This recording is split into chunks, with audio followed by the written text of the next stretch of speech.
বাংলাদেশের নির্বাচনে উত্তপ্ত পরিস্থিতি, যেখানে নাসিরউদ্দিন পাটোয়ারিকে ঘিরে উত্তেজনা। বিক্ষোভের মুখে এনসিপি আহ্বায়ক নাসিরউদ্দিন পাটোয়ারি উদ্ধার করল সেনা।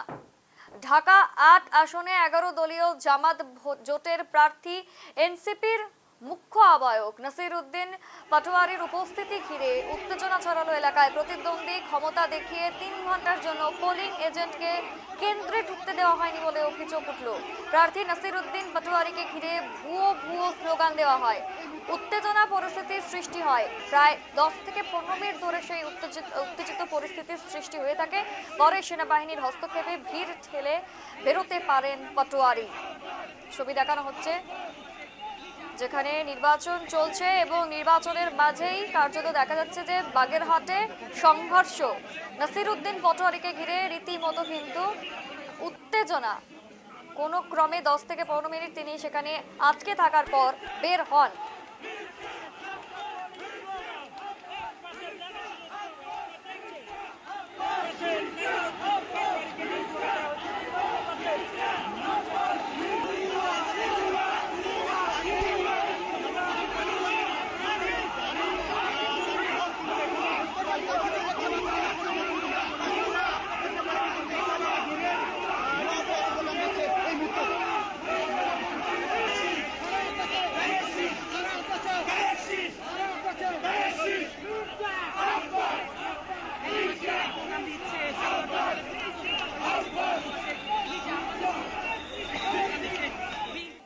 তাহলে ভিতরে কি করেন বললো যে এটা মির্জা আব্বাসের এলাকা।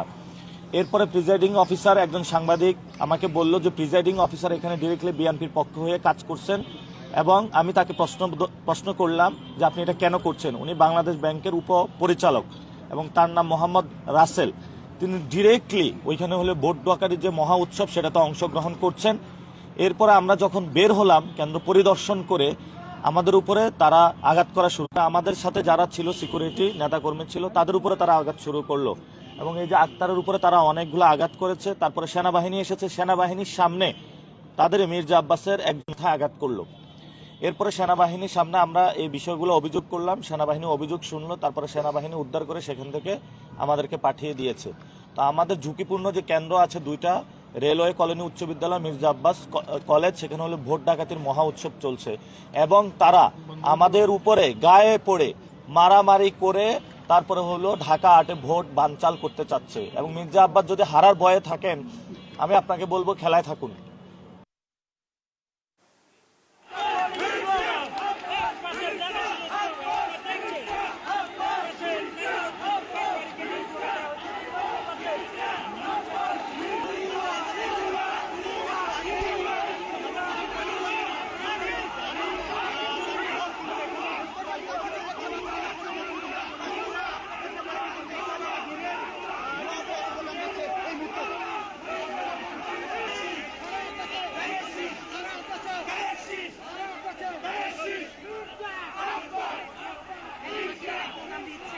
জাতীয় নাগরিক পার্টির এনসিপি মুখ্য সমন্বয়ক নাসিরউদ্দিন পাটোয়ারির ওপর এইভাবেই কিন্তু আজ হামলার অভিযোগ ওঠে, এবং এই ঘটনায় কিন্তু সাময়িকভাবে উত্তপ্ত পরিস্থিতির সৃষ্টি হয়।